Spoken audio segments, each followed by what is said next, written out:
This is something I make for dinner when I don't have a lot of time and I want to make something quick and healthy for the kids. We're just going to marinate the salmon with a teriyaki sauce that I find really easy to make. You're going to take 2 pieces of salmon fillet like this, add half tablespoon of brown sugar, 1 tablespoon of soy sauce,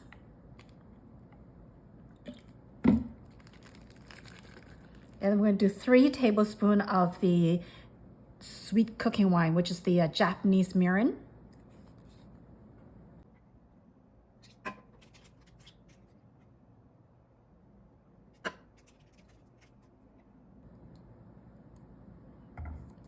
And that's it, just 3 simple ingredients.